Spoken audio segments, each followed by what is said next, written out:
the education reform movement, putting the I in ed reform. And it is my pleasure to be sitting up here not only with truly leaders and innovators in the field of education, pre-K through higher ed, but they all happen to be members, as well as I am, of the Center for Education Reform Board. Before I briefly introduce them and moderate the panel, I do need to recognize the person that many of you just saw me stand up and run to the door to say hello to, Jeanne, who is one of the first charter school founders in the state of California, and in fact influenced laws throughout the country, talk about innovation. She raised an entire block in Pacoima, outside of LA, in order to get rid of gangs, elevate education, bring opportunity, and they are fully wired before anybody thought it was a great thing. So Jeanne, thank you.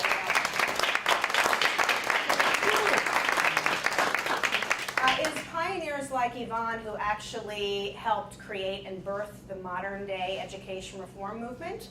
And reform for the last 25 years or so really has been about providing more opportunities for students and more different pathways in governance throughout all of education.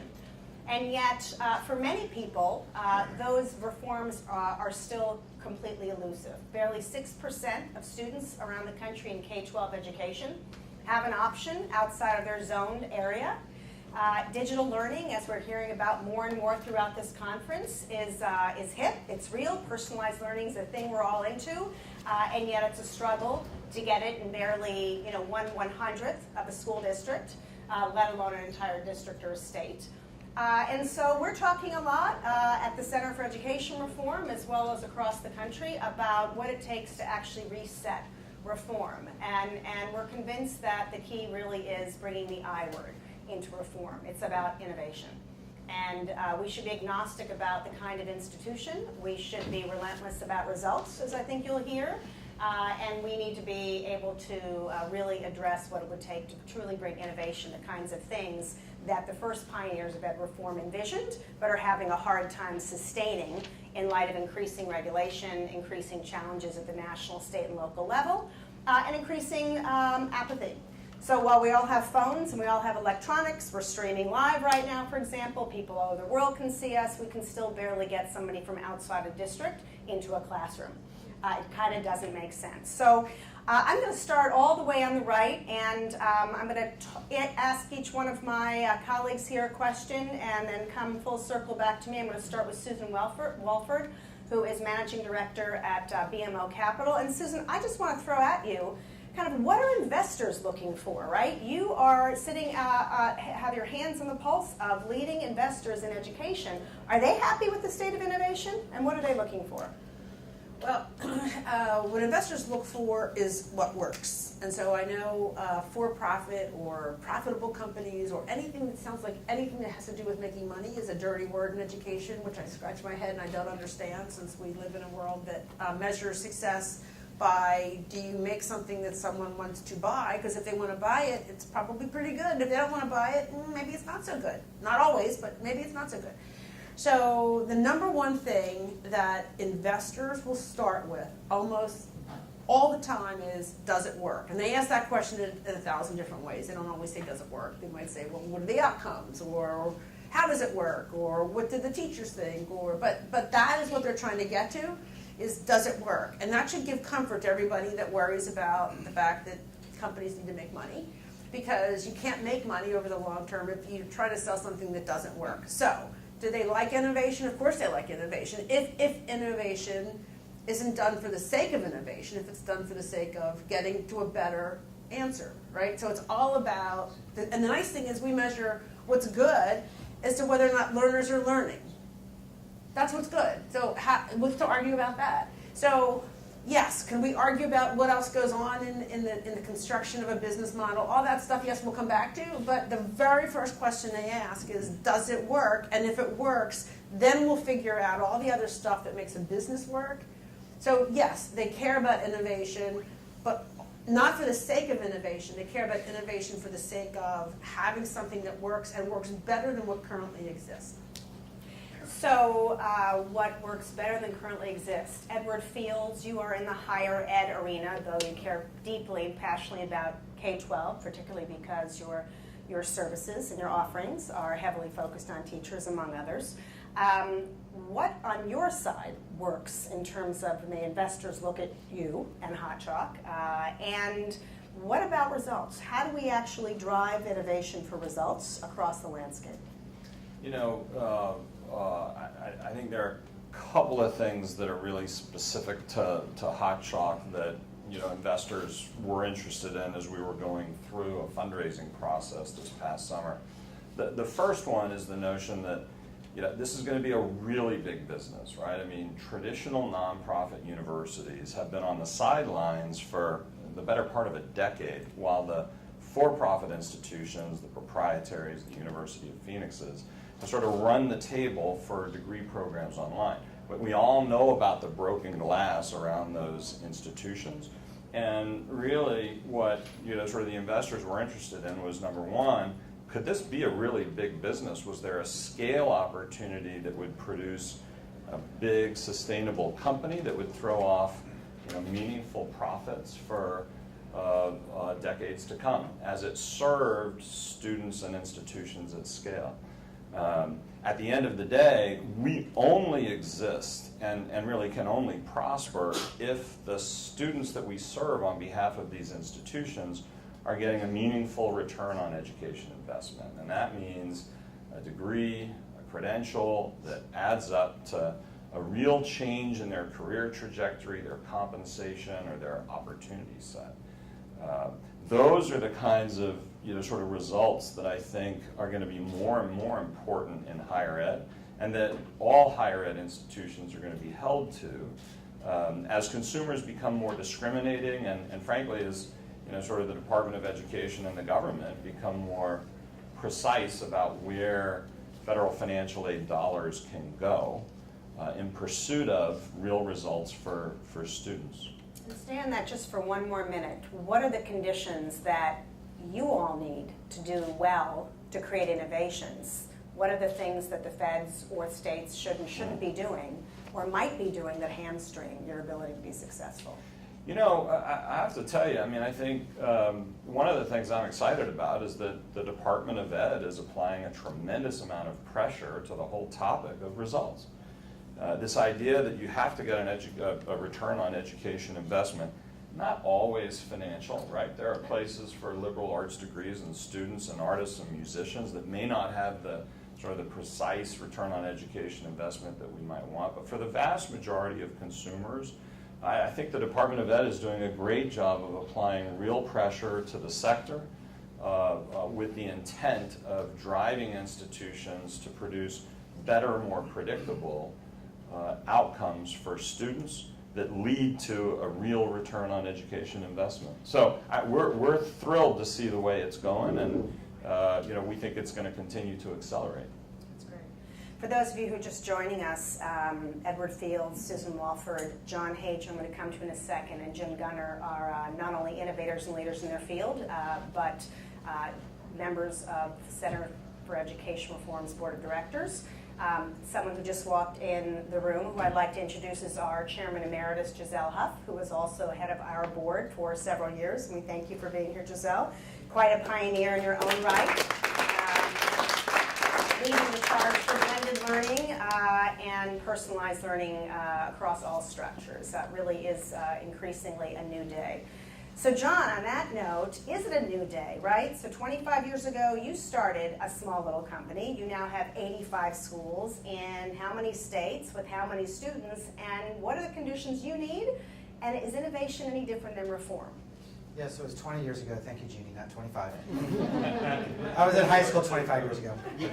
Not really, but I appreciate that. You know, it has changed, but it hasn't, right? So it's that tension that constantly goes on, because all the new kids on the block that are joining in the ed tech revolution, you see all these new companies coming in, you're seeing this excitement, and it's buoyant. You know, it keeps everybody motivated, and you can see the opportunity. But then there's kind of the folks who've been in the trenches for 20, 25 years, trying to lay the groundwork for the policies and the legislation and the things that have to be in place so that these things can happen. The truth is that school choice, the idea that a parent chooses where the child goes, only takes place if there's legislation, if there's laws that allow for that. Otherwise, they're going to go to the zip code that they live in.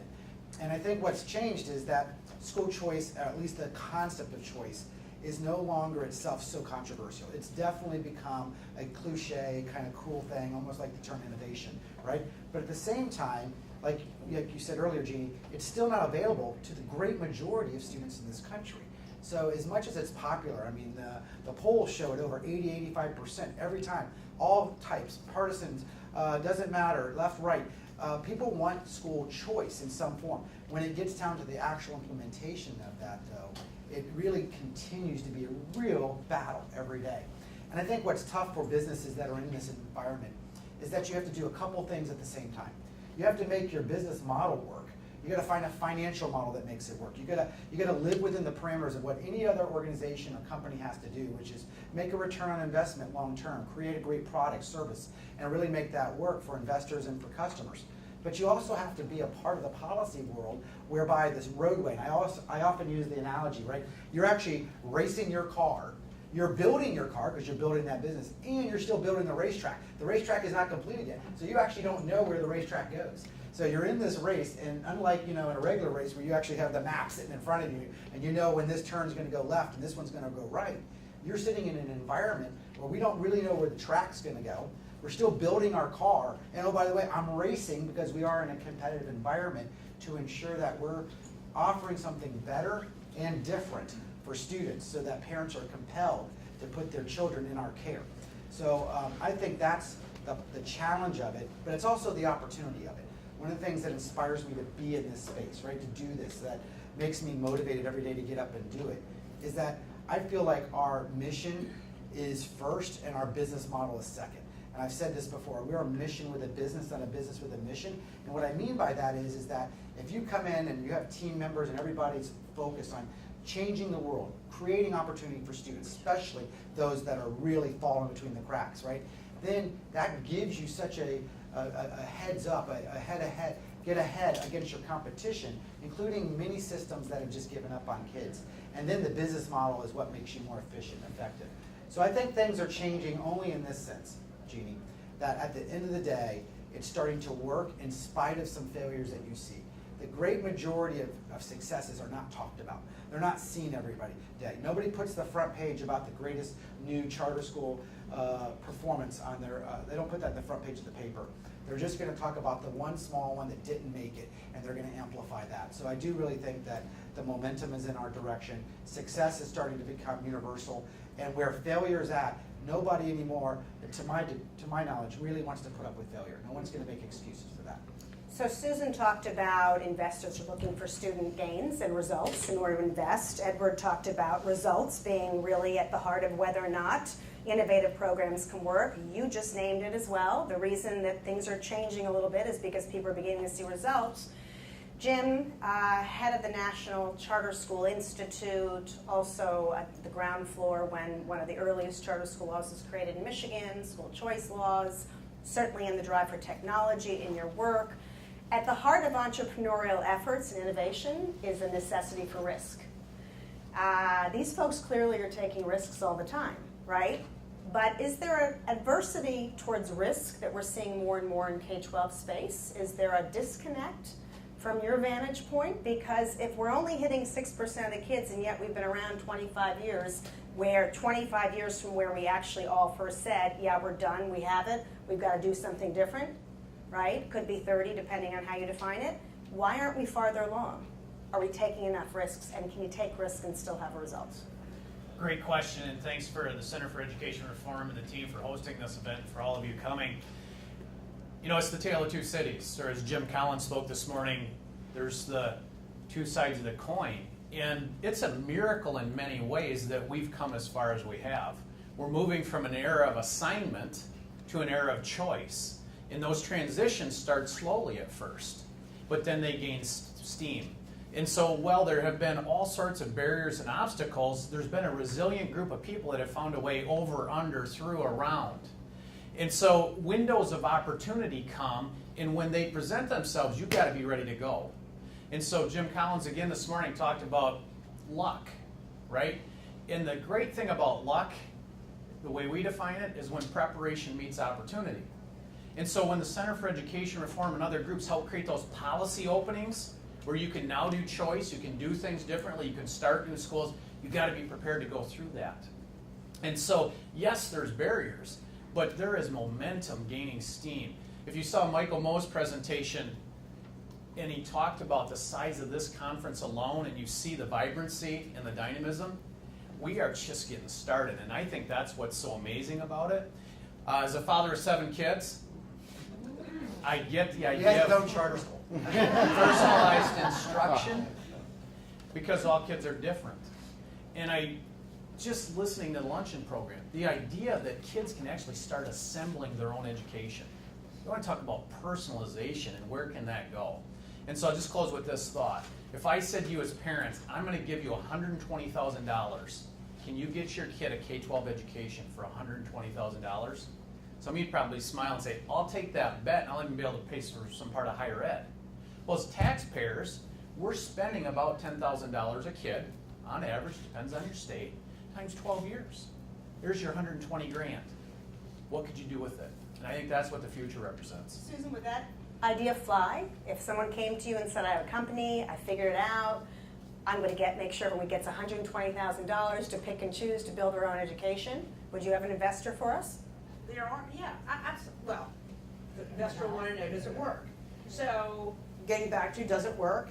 You'd have to point to why it will work. And so there are certainly models where people have invested in, call it personalized learning, right? We can think of people, but it's in the private sector. It's not in the public sector. The investors don't have much confidence in the public sector, which is why people like John, having successfully built an operation that both has good academic results, number one, because if it has crappy results, who cares if it makes money, because it's going to go out of business eventually. Investors get that. But to see what that company has done, for example, and still manage to make some money without giving, I don't have to talk about what he does, but it manages to do better than the public school system, a lot less money, I'm guessing, per student, better academic results. If he made no money, is that not a better outcome for everybody? It has cost the public less with better results. How is that not something I'd invest? I'd invest in that all day long. Right. It's a value proposition. Right. So if it weren't that we are offended at the idea of making money off of children, which I always think is like, well, that's funny because we sell them clothes and candy and all kinds of stuff. Okay, fine. Don't want to hurt the little kids with all their toys. What a horror show that would be. But more importantly, I think that, investors want to invest in something that actually produces a better outcome than the free alternative. And there are lots of examples. And whether or not it's personalized or not is secondary to, am I delivering value for the dollar? If it is in the context of a 25 student classroom or in the context of one-on-one education, which is harder to do for, frankly, for the same amount of money, right? And I don't think most parents, we've had online learning. We have examples of that in K-12, for example. We have examples of that in online charter schools like Connections. It's a real commitment by the parents. So you might be able to do it for $120,000. I know I'm not staying home for the next 13 years. So yes, they'll invest in it. There's more skepticism around it. It's a lot easier to invest in, I'm sending my kid to school, and yes, he'll be with 25 other children, but that's all right by me. So speaking of staying home, Edward, why does it work at a HotChalk and for HotChalk with your and our partners? Why is there an interest and a proclivity to want online learning in higher ed when we're still trying to practically shove it in people's hands in K-12? And what can we learn from that? Yeah, I mean, one of the things that really emerged out of the early days of the for-profit movement is that really high-quality customer service matters to consumers. And the traditional institutions, essentially a walled-off garden that was supported by sort of artificially high sort of tuition rates driven by access to federal financial aid, really had gotten lazy about providing great customer service to their students. Well, suddenly, all these students start arriving and the for-profit guys start doing a great job, and the next thing you know, consumers are actually able to take full degree programs online, and they love the convenience Imagine being able to get a great, high-quality, traditional nonprofit Master's of Education degree without having to commute back and forth to the campus 3 nights a week, 4 nights a week. You could still have meaningful social relationships and engagement with other students in your cohort. You can still have a meaningful connection and relationship with a highly trained, specialized adjunct faculty member who's been taught how to be a great educator online. And so suddenly, you know, sort of consumers are, in many cases, moms, right, who have lots of life responsibilities, are able to go to school, get an education outcome that they want, and actually fit it into what I think, you know, sort of everybody in this room can probably relate to. It's a very hectic lifestyle. We're all sort of operating at the speed of go. You know, look, that's why, you know, sort of the internet is making such a huge impact on these institutions. Consumers love it. I think it's great, and it's a high quality modality that works. Is that an innovation for you, John, also? I mean, having online learning, and is it, how do you get it as far as people like Edward have taken it in higher ed? So we actually work with HotChalk on the way they help some of our professional development and teacher development and getting them to the next level, and it's been a great partnership because not only do we want to utilize those tools for teachers, we want to use them for students and vice versa for leadership. And I think what we appreciate the most from partnerships like that with HotChalk and many others, some of them probably in this room, is that we're trying to build a very unique platform that allows for people to trust that the innovations that they're putting forth have a real opportunity to succeed. The unfortunate case is that there's a lot of companies that are in this conference today that won't be here next year. And why? Not because their product or service or idea isn't meritorious or has value. It's because oftentimes the sort of the dry desert of selling that into a traditional system requires so much time and money and energy, and it's sort of, it's like oil and water trying to mix to get it across that line and try to penetrate into these school districts, and there's bureaucracies that their idea and their product, their money runs out before it actually even gets some sprouts and gets to grow. And so what we think is that the innovation that you're talking about and we're talking about, really what we have to start matching is that the opportunities that everybody is a part of in some form here in education reform, because everybody's here a part of this movement, right, whether you know it or not, is only going to take place if there's fertile ground. And the charter school space and the public-private innovation space and the things we're talking about here in the K-12 side is that fertile ground. We need those innovations because that's what differentiates us. At the same time, we have to do something better or different, or what's the point, right? I mean, what is the point? So what we're hoping to do is start to build out of our large network across the country is a platform where we can actually be that innovation lab for others and benefit from it. Right now, I listened to Reed Hastings, and I said this yesterday, but he really said something very thoughtful 2 years ago here at the conference out at Phoenix at the time. Yeah, and he said, head of Netflix, he said, a lot of folks are out there trying to sell themselves to districts, and they're dying on the vine before they can ever get through that door. But you got these scaled, larger, privately run, publicly funded kind of operators that really are hungry for those innovations. Why don't you match up with those guys? And that's exactly what we've begun to do. And then that's what the I in innovation really and reform really is in my mind. It's being that platform for them and us to accelerate great ideas, services and products for students, and then be the innovation platform. We should be, in fact, the place that school districts look to replicate, not to hate. And if you can replicate instead of hate, there might be something in there like a rhyming thing. Let's replicate, not hate, something like that.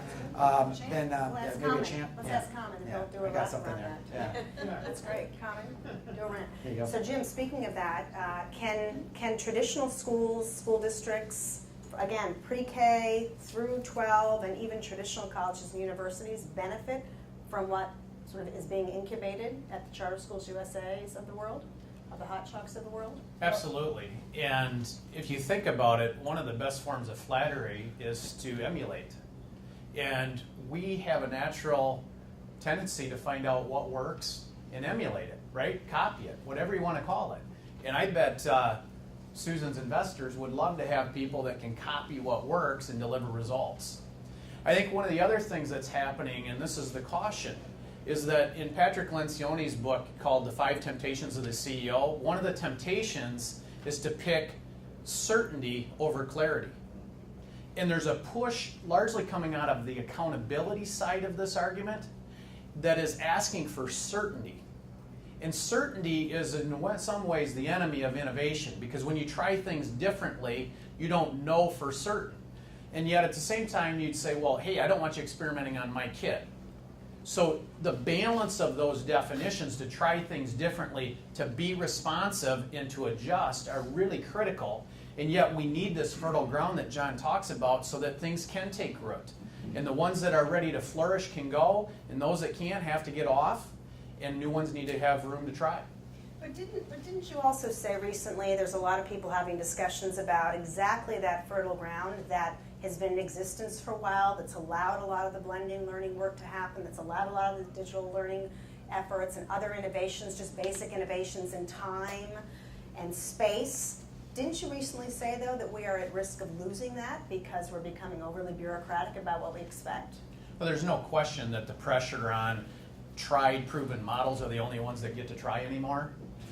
Eliminates anybody that's not already here, right? And so one of the truisms in life is, what's the best predictor of success? Past performance.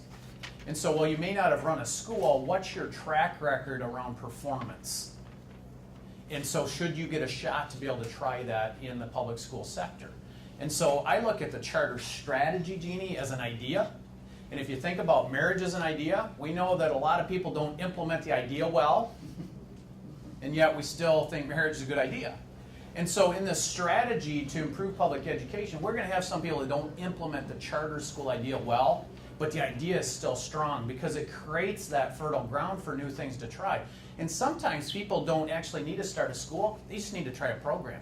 And that's where John and these other groups are saying, inviting, come in and help us with a program.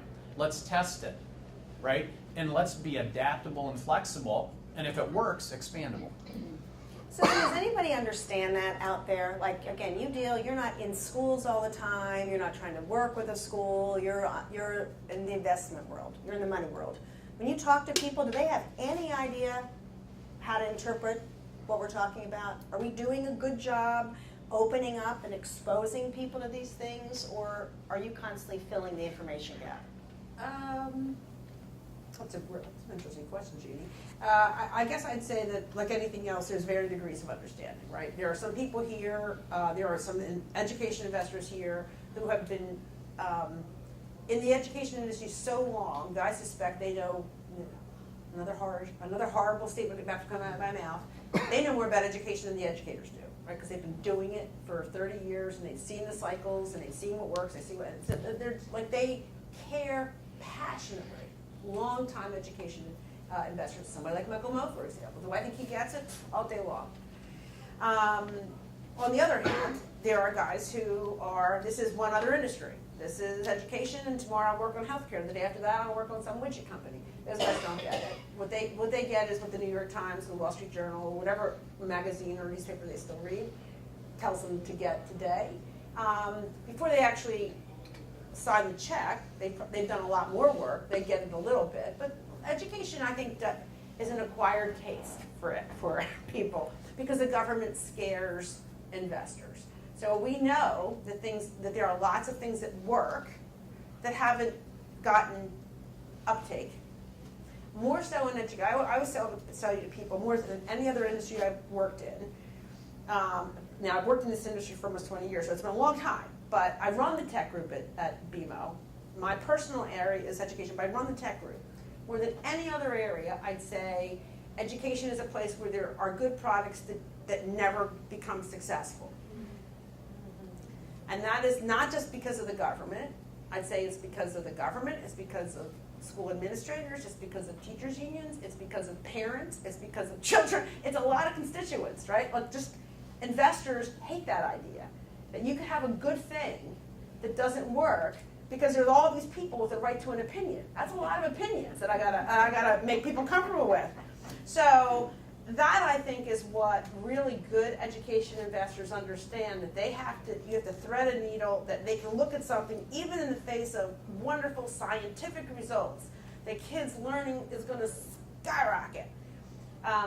Even if John does it in his school without the impediment that public schools have, really good education investors understand that those impediments could kill a good product. So good education investors go into it with the idea that just be. The first question I told you they ask is, does it work? That's just the first question. The second question is, does it work? And will the people who make the decisions allow it to work? So that's where I think the reform part of what we do is so important, because it shouldn't be that hard to make good things acceptable to the marketplace. Like that just shouldn't be it. And it doesn't, even in healthcare with the FDA, I would tell you, I've worked with some healthcare companies 1,000 years ago, and those people love to complain about the FDA. They don't have anything on what we have to contend with. In my opinion, what these guys do, that's God's work. So, You know, you talk about and I'd get in trouble for saying that in school, wouldn't I? So, I apologize. I want to ask people to start thinking about questions, because we're going to lose Susan in a few minutes before everyone else, but I am going to first ask Susan, put you on the spot while you're looking for your phone. You know, everyone's entitled to an opinion, you said, and that includes members of Congress and governors and legislators. And I heard this opinion recently on the Hill when one particular member of Congress who were working really hard to educate said, oh my gosh, we've got innovation all around the country. We're doing so much to support innovation. And he couldn't really come up with one particular example.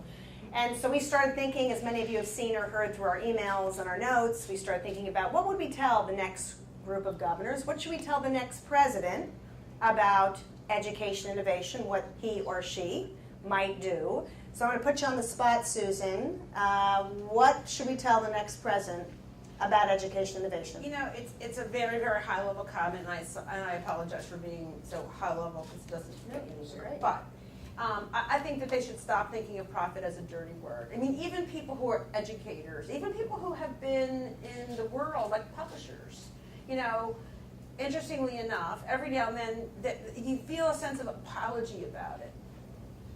And I think they apologize because it's like an abused child syndrome. You know, they're told every day they're bad people for trying to make $1 on a textbook. Well, that's not right. You know, innovation happens because people get rewarded for innovation. If you're not going to get rewarded other than psychic income, which is not insignificant, but most of us don't work just for psychic income. If you can't get rewarded, why should you take risks, and why should you innovate? And so I would tell the next, whoever it is, that, you know, stifle innovation and stifle independent thought at your own risk, because look at what it's produced. Mm-hmm. Are we happy with the public school education system? And I don't think so. So that hasn't worked for you, has it? Let's try plan B. So I guess that's what I really do think they need to take the fear of people innovating and taking risk out of the equation, because people aren't going to take risk unless they get some kind of income, psychic or financial, and ideally both. So Edward, your face might be on a similar video at the national conventions this summer. What do you want to say to the candidates and the potential next president about education innovation? You know, the world is being disrupted by data, right? We're seeing it in all of our lives and everywhere we go. When you download a movie from Netflix, you're getting an opportunity to look at the other 5 movies that people like you enjoyed, if they enjoyed that movie. All of this rich data makes exciting things possible. The one place in our world where there really isn't a clear understanding or standards, if you will, about the data we need to assess the efficacy of these technologies and tools simply doesn't exist. And so you got all these people trying lots of different things, and we don't have enough of a standard around understanding efficacy and what the data science would have to be in support to persistently drive better outcomes using data. I think it may be possible. I'm a little nervous about this because I'm not sure the government is really up to this challenge, and I think the private sector might do this better. But I think we have to continue to advocate for really a data science-driven approach to improving outcomes and standards that are clear for every grade level, all the way through graduate school, so that everybody is playing on a level playing field, and we're collecting the data necessary to push innovation out into the world. I love that. Refreshing, about basically get over the issue about for-profits, squash it at your own peril and bring the data on. Transparency is key to that too. I'm going to hold you two for a second. I want to open this up for questions while Susan's still here. Yes, sir. First row. Oh, we actually need you on tape because we're live streaming. Sorry. Thank you. Wouldn't it be a good idea if you guys wanted to get sort of an understanding of how innovation would work, or investors in the independent school system first, so you don't have all of those problems, and sort of grow products and concepts from there? Okay. Susan, want to take a swing? Investors don't, in fact, investors love when it happens in the public school system because they're big, right? Nothing makes me happier than to hear, we sold to LA Unified, like, yahoo! The only thing better than that is New York City's behind us, yay! There's a lot of kids there. So of course, investors love when they hear that someone has succeeded in a big district, because there is a belief, rightly or wrongly, and I'd love to hear John's opinion, rightly or wrongly, there's a belief that there are smart, rigorous standards in those big districts that have to make big decisions. So investors absolutely look at that as the good housekeeping stamp of approval. I think the only point that I was hearing being made was, it isn't so easy to move the needle there. It isn't so easy to have them adopt something that's truly innovative. And so can you do it at a level where John doesn't have quite so many constituents, he's got to get past his wife. It's not easy all the time, but there are fewer roadblocks for him to say, I'm going to pilot this. If it doesn't work, I don't lose I don't lose whatever it is that I'm afraid of losing. So yes, that's wonderful. I think this just seems like another path, not a better path, just another path, maybe an easier path sometimes. But if I misled you into thinking we don't care what public, there is absolutely one of the first questions they ask. Remember I start with, does it work? They know enough to know that they don't know if it works. What do we know if it works? We look to educators' decision making as what works. Oh, good enough for LA Unified's fourth graders? Probably pretty good. That's a hard standard to get through. I think if I understand your question right, and that is independent schools, people are paying tuition. Private independent schools as well. Also, Right, and yeah. so they have customers. Yeah. And that's back to one of the ideas of the charter strategy. It said that the incentives to the district system, which had a geographic franchise and were guaranteed customers regardless of product, regardless of cost, just went on. And so it was a shift to go to an assignment system, a monopoly, to a choice system. The independent schools are already at a choice system. People are paying for that product. And so to your point, they're smaller, but if it's working there, can that be incorporated into the larger public setting? Yeah, I think there's no question that's a good spot to look. However, what I would say is, again, rightly or wrongly, investors think of that as a different universe. So, the kids that are going to private school, no offense, may not be representative of all the population that a solution has to meet in a charter school or in a traditional public school. So, rightly or wrongly, investors think that children sitting in a private school are not representative of the very, very large population in public school. So I would be less excited, frankly, if you came to me and said, hey, I sold this to this really great private school in the Upper East Side of Manhattan.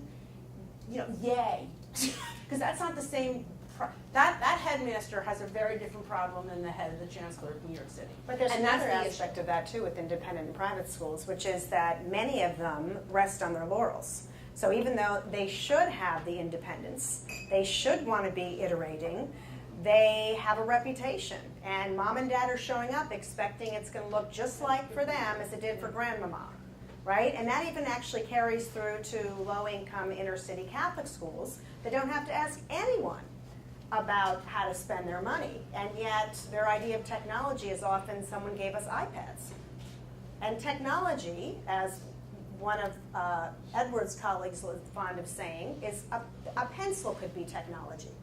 right? It doesn't have to be a computer, it's what you do with things. So independent schools also push back. And what do you think? I mean, do you feel like independent schools are a great incubator, or do you think you're a little bit more, I don't know. I It's mean, just- first of all, I never heard grandmama. That's kind of fun. do you like that? East Coast thing, Is that John. an Italian East Coast? That's probably thing? is, yeah.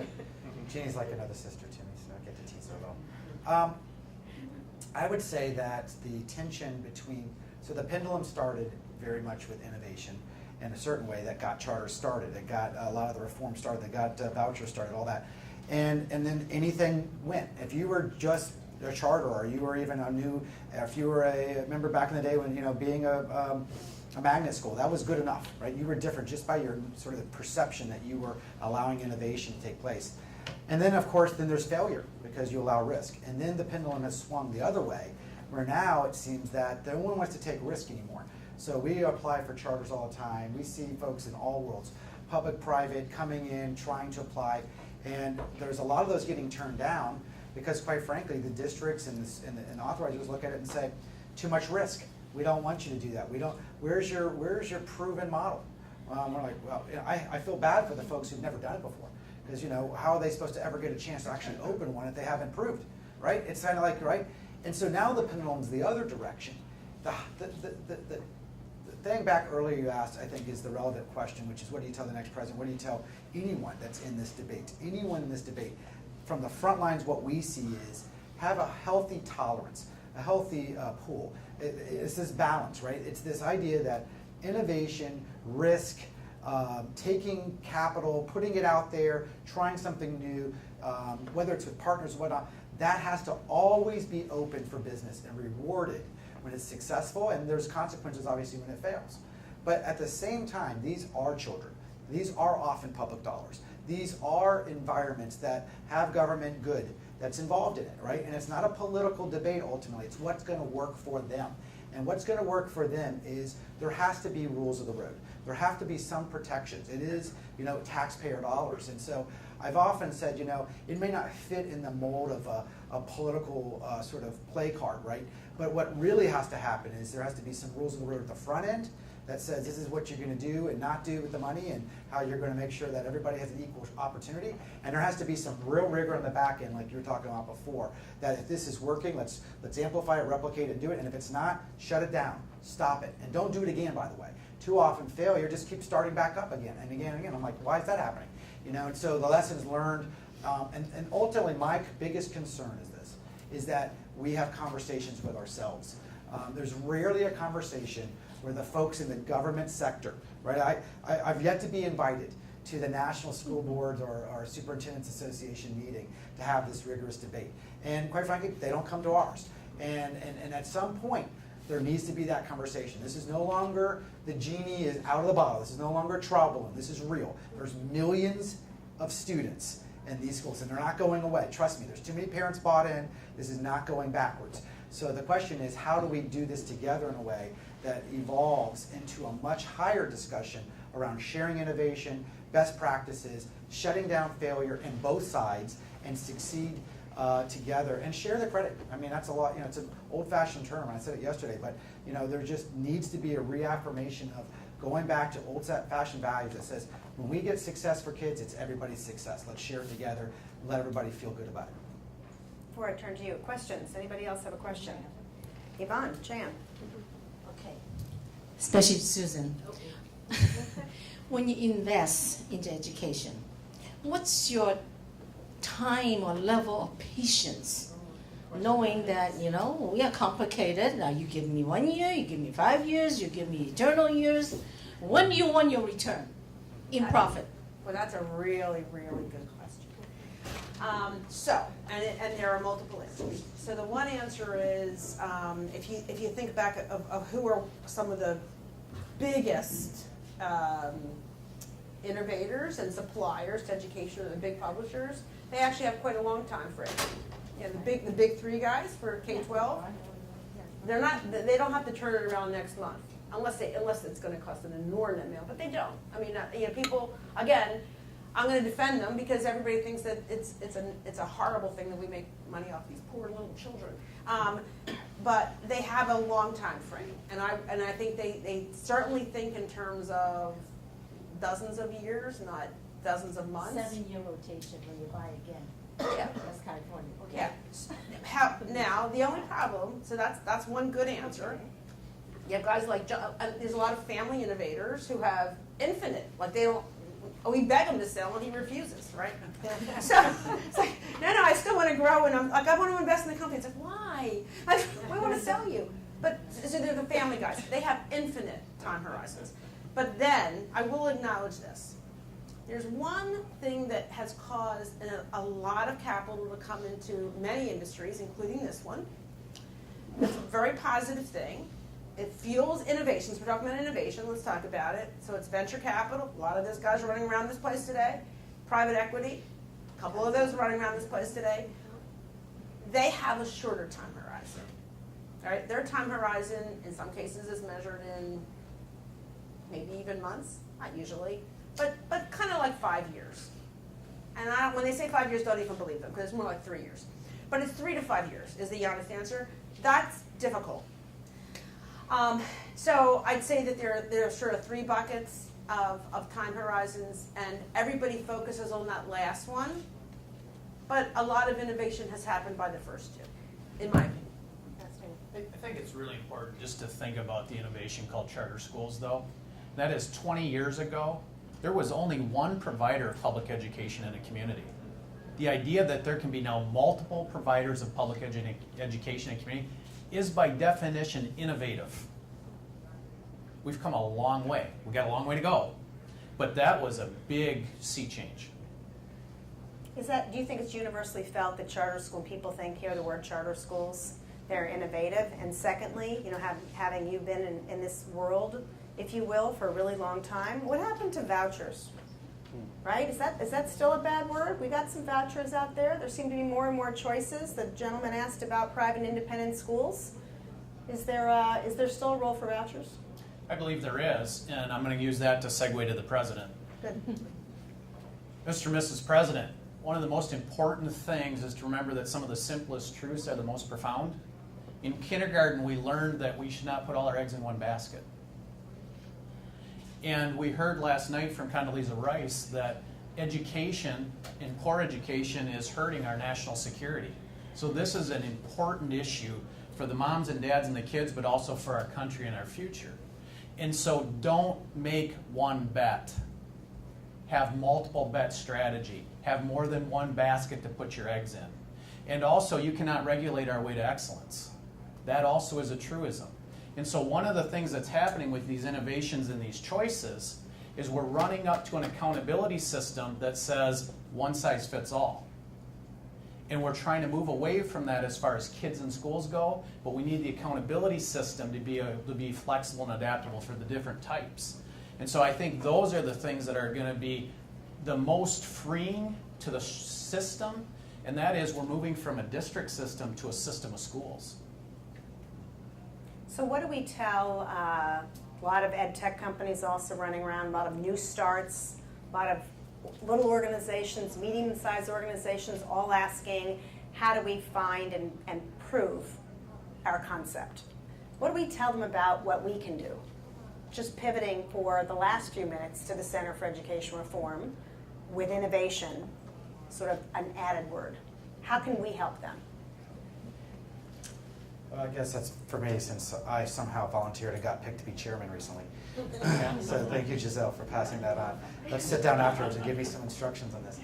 So I'm proud to be on the board of the Center for Education Reform.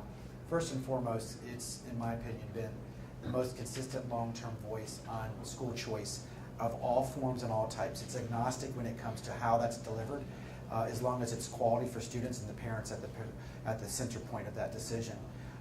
It's also been because I've known Jeanne for so long and been around people on this team that are doing it because they want to build that road. So earlier when I was talking about sort of the road that has to be built for the car to be raced on and has to be, the winners, a lot of cars here. A lot of folks don't realize that the cars still have a raceway that's not fully built. And that's why I applaud folks who don't have direct connection in the sense that they're not running like I am a K-12 business every day with tens of thousands of kids in it, but have an indirect connection to wanting to see that the roadway is built, and it's built correctly, and it's built broadly and wide, and it includes a lot of folks, and that it gets through tough debates and discussions. And so CER is a place and a forum where we need to get a lot of the new blood coming in and recognizing that this is where the thought leadership is going to be applied into legislation. Ultimately, every single person here touches public dollars.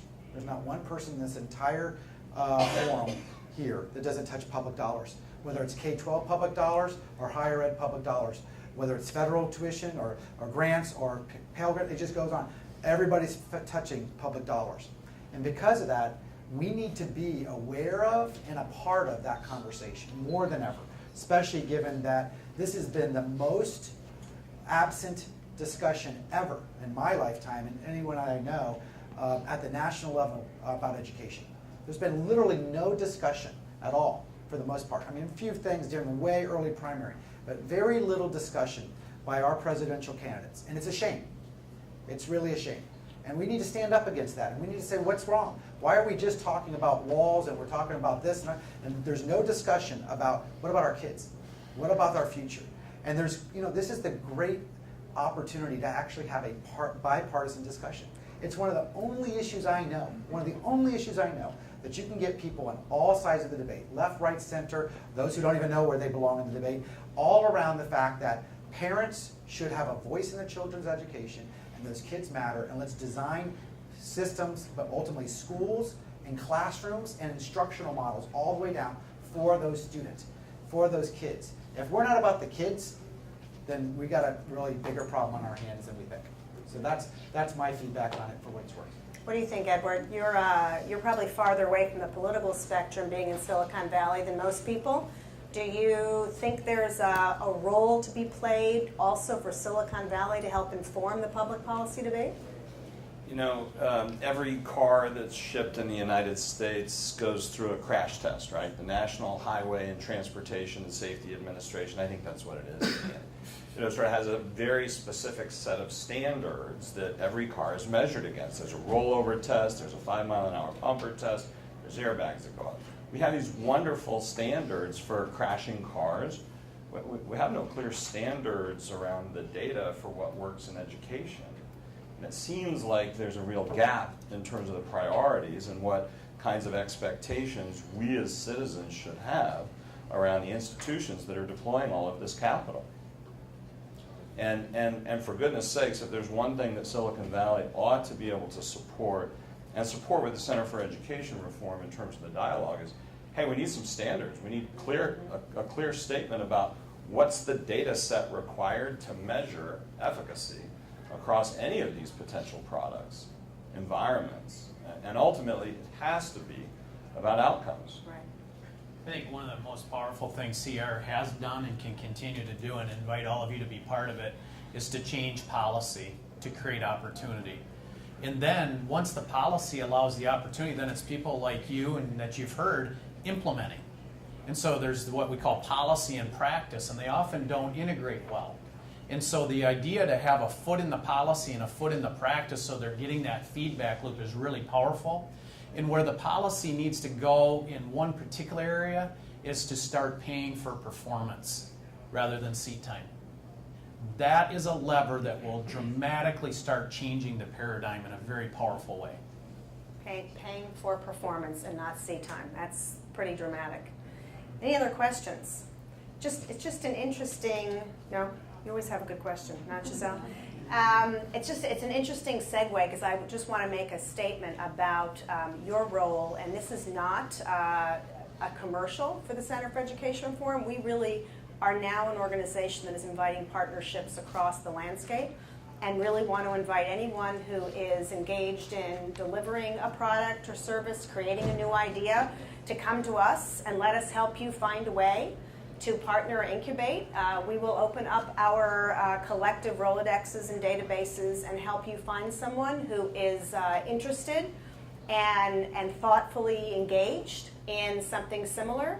We really believe that we don't have another 25 years to figure this out, that we have to start acting now, and probably if everybody in this collective organization, which is why we're here, put our heads together and figured out how to create those entrepreneurial collaborations that we can probably fix not just the problems, but the policies behind it for longer term gains. So I thank all of you. So glad we had Susan momentarily.